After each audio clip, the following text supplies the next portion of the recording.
Al, you're not going to believe what happened to me last night. It's crazy.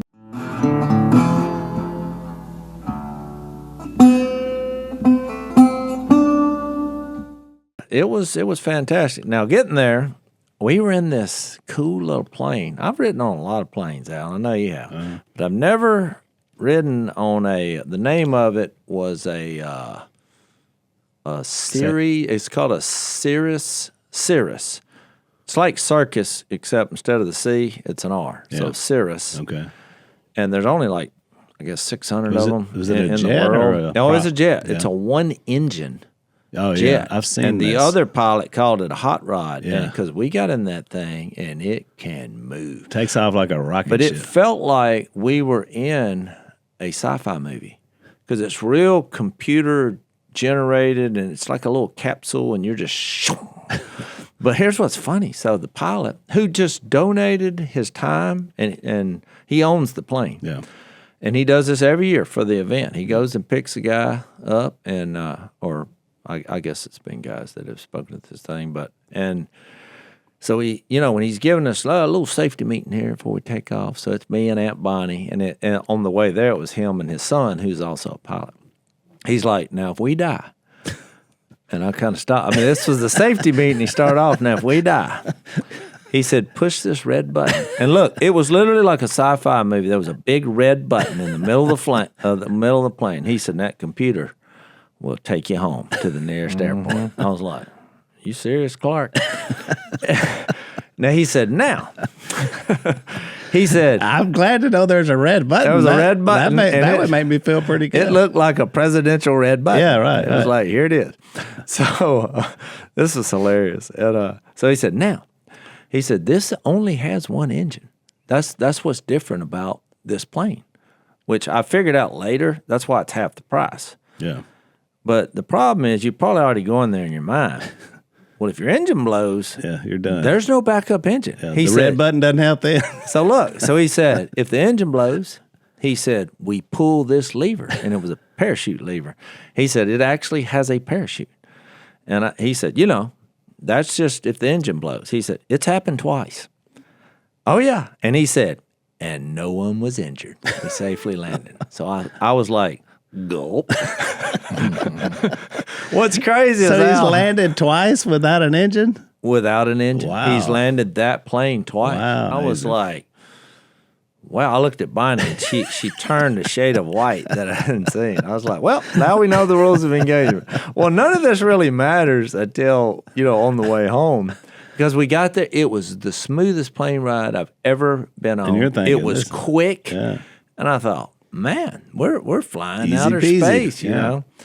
So when we come back, what happened was that front came through, and then there was a fog alert. So he thought we were going to have to spend the night and everything, but he said, I think we can make it. And he, because you're part of this. I had the earphones on. We're listening to them talk and all, and which was great on the way there. On the way back, it's a little too close to the sausage being made because there was a lot of, because as soon as we got up, he's like, is there ice on the wings? Is there ice on the wings? I see ice on the wings. I was like, is that bad? He's like, yeah, that's not good. But anyway. Yeah, that's why they de-ice them. Yeah. So you're looking at these airports, and there's little meters, and if it turns pink, that means too much fog, can't land. So it would turn pink, like, because we're coming into Monroe. Then it would go to yellow. He's like, go to yellow. And we're flying. He's like, well, I see lights. And so anyway, he's like, we think we can make it.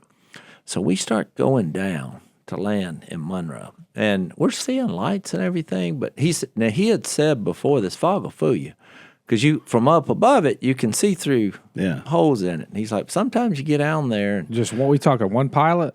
No, we had two pilots. He and his son. And we start going down through the fog, and all of a sudden, the lights go off.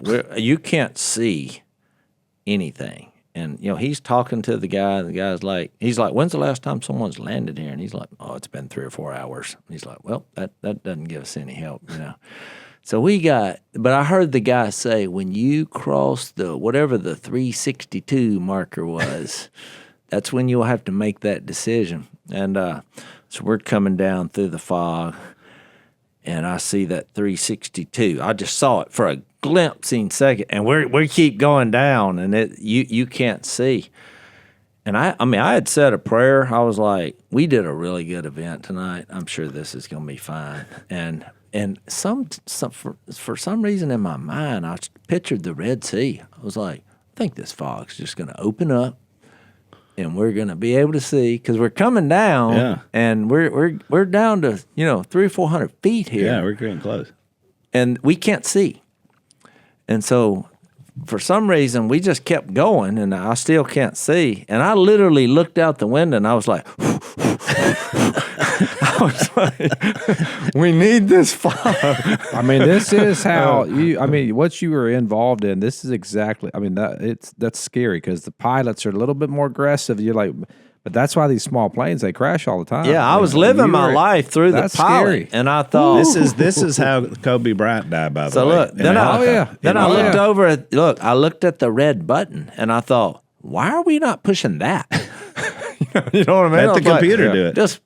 We're this close, Red button. Nobody's looking at the red button. I'm looking at the red button, and I looked at Bonnie. What does the body do it? She is just deathly silent, which is very unusual. That's why I knew. Yeah. And the other pilot said, Miss Aunt Bonnie, you okay? You're kind of quiet back there, because we were all talking. Yeah. And about 2 seconds before I was trying, it's kind of like when you're riding with somebody and you feel like they should be braking, and you start mashing the passenger floorboard as hard as you can. I do it with my wife all the time. Or grip the thing she's up. Like, is something wrong with your leg? And I'm like, I'm trying to push the brake from here. Slow this thing down. Well, I was doing that, like, pull up. I was thinking, pull up. And so about 2 or 3 seconds later, we pulled up, immediately.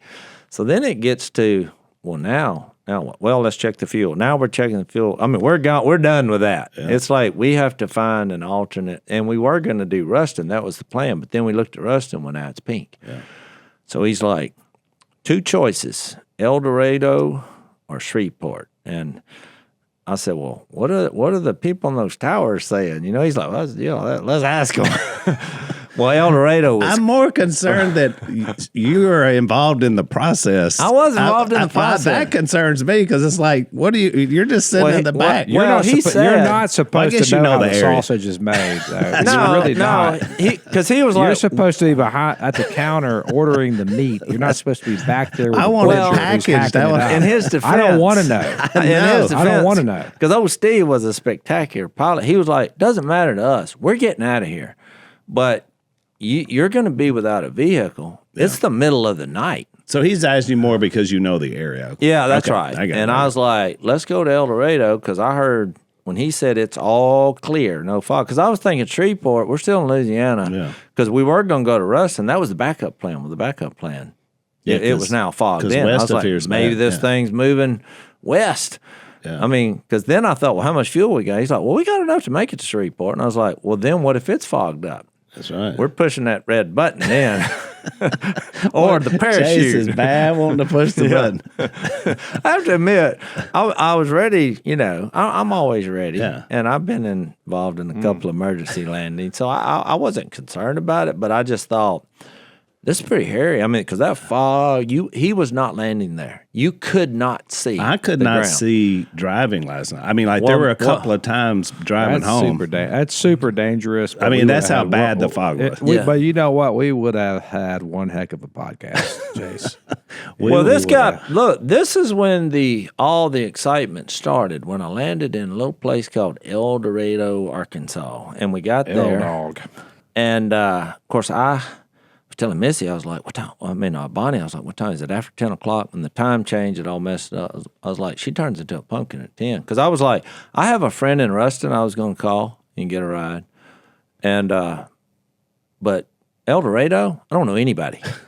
And so I thought, it's only an hour and 20 minutes. Right. Maybe we can get Missy to come pick us up. That was the plan. And so I sent her a message saying, would you like to come pick us up in El Dorado, Arkansas? No response. But so Bonnie started calling her just like rapidly. And she was like, well, yeah, let me get settled. because she was in the bed dozing off to sleep. Yeah. So it's like, let me get settled. What does that mean? I got to get my shoes on. She was fixed to go to sleep, and so she was saying, "You've startled her." Crazy thing. Let me get settled and get my shoes on. And so she starts heading to El Dorado. So we're like, the plan was to call an Uber driver and meet her like halfway. So, but we pull in this airport, and there was a woman who lived at the airport that was under construction. And because I was like, they said, oh, there's somebody in there. I was like, well, great, they can let us in. Because at this point, we're waiting out in the cold. Trying to find an Uber driver, right. But so we went in there. And, at 10 o'clock in El Dorado. Dorado. Then there's another employee that's fueling up the plane. I'm like, man, this is not bad for El Dorado. No. And his name was Bobby, beast of a man. He walked in, and I introduced myself because I thought, I got to make some contacts quick because we're in the middle of nowhere. And I told him who I was. He said, oh, I know who you are, which I thought was a good sign. I was like, well, great. And I was like, well, look, I guess we're going to get an Uber. And he's like, no, you don't get an Uber in El Dorado. He said, you can call one, but good luck if he shows up.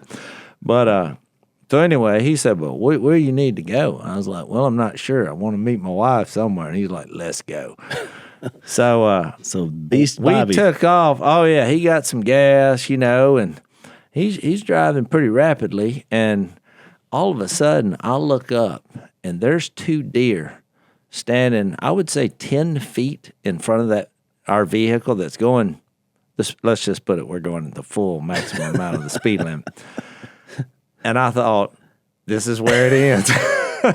You survived the plane tried to only now roll. Let me tell you something. That joker, I would sponsor him in some kind of NASCAR race because in a moment, he took care of Aunt Bonnie because she was fixed to go out the windshield. Yeah. Because it was a brake, swerve, and he just split the uprights of deer in a flash. And I braced for impact and thought, how in the world did he go through? Because it was a whole herd of deer, but he just went through 2 of them.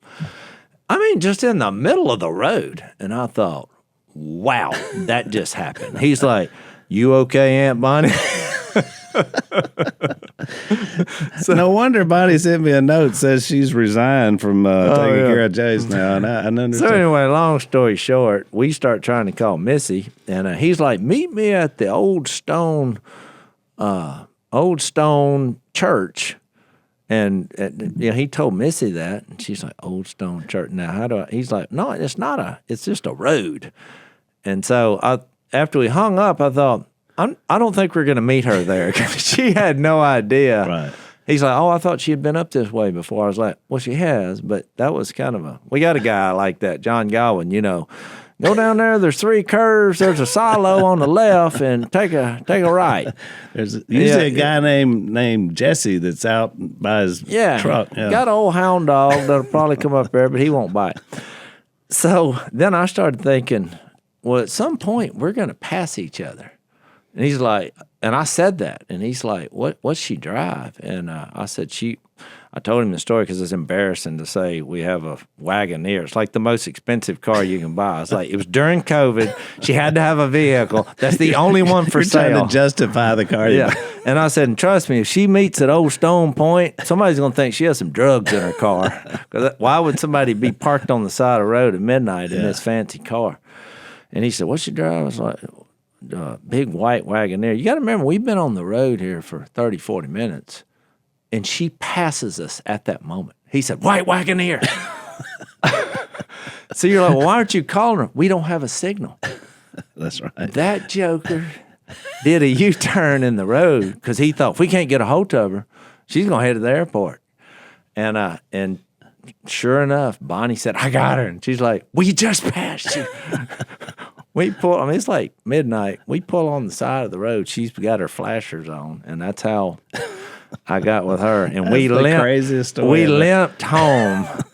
I gave old Bobby a Hondo, and I said, I want to, because he's got a wife and 4 daughters, and, and for him to do that, he didn't have to do that. No, of course he didn't. And we're out there, missing deer, and I thought, I'm buying you and your wife. I thought he'd say, no. He's like, well, thank you.